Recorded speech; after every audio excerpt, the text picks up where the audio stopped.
Good day. I will present each topic with a brief 3 to 4 line summary, followed by the full detailed content translated into English in a listener-friendly script.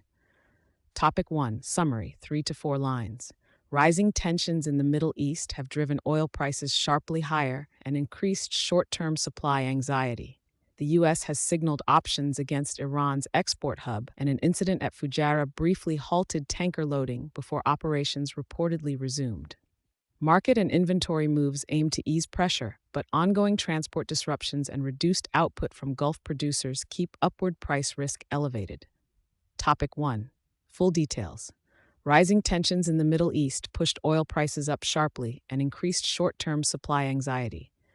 Key points summarized. With transport through the Strait of Hormuz effectively paralyzed following U.S.-Israeli strikes on Iran, Brent rose to $103.40 and WTI to about $98.7, marking more than a 40% jump this month. The U.S. struck military targets on Karg Island, Iran's export hub, and said it would not rule out further strikes on Karg or other oil infrastructure. Iran continues to threaten retaliation and counterstrikes. The UAE's Fujairah port briefly halted tanker loading after drone debris caused a fire, but reports indicate loading operations have since resumed. Fujairah serves as an export outlet handling about 1 million barrels per day, including Murban crude. The International Energy Agency, IEA, agreed to release almost 410 million barrels from strategic reserves to soften the price spike. Asia-Oceania will release immediately, while Europe and the Americas will begin releases around the end of March.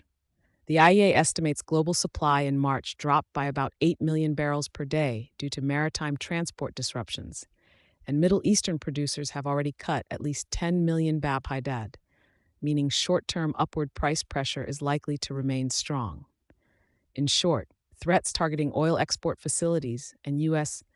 disclosure of options regarding Karg have lifted prices, a short-term surge, and confirmed incidents like the temporary Fujairah halt and subsequent resumption have raised short-term price volatility. Further infrastructure attacks would likely extend the price rally. Topic 2. Summary, 3-4 lines. The FCC chair's public threats over Iran war coverage have intensified friction with broadcasters and sparked concerns about press freedom. Critics characterize the warnings as coercive and potentially unconstitutional, while practical enforcement of license revocation is difficult.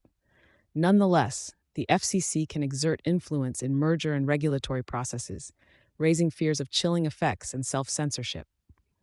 Topic 2. Full details summary. Core topic, friction between the FCC chair and broadcasters, limits to enforcement, and press freedom issues. FCC Chair Brendan Carr cited former President Trump's posts and labeled Iran war coverage fake news, warning local TV stations of license revocation.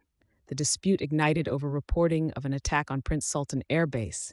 Coverage included claims that 5 tankers were hit.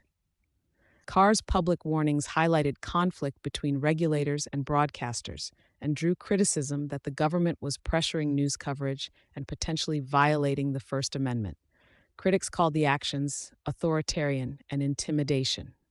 Actual enforcement power is limited. Local TV licenses are rarely denied renewal after decades, and any license renewal sanctions would involve long litigation and hearings, giving broadcasters many opportunities to rebut. Nationwide cable and streaming channels and some networks are not subject to FCC licensing rules. Still, the FCC can wield real influence in contexts such as merger and acquisition reviews, so companies may feel pressure during regulatory approval processes. Examples cited include Nexstar, Sinclair, and Paramount. In that context, government pressure could prompt self-censorship. Supporters praise moves to R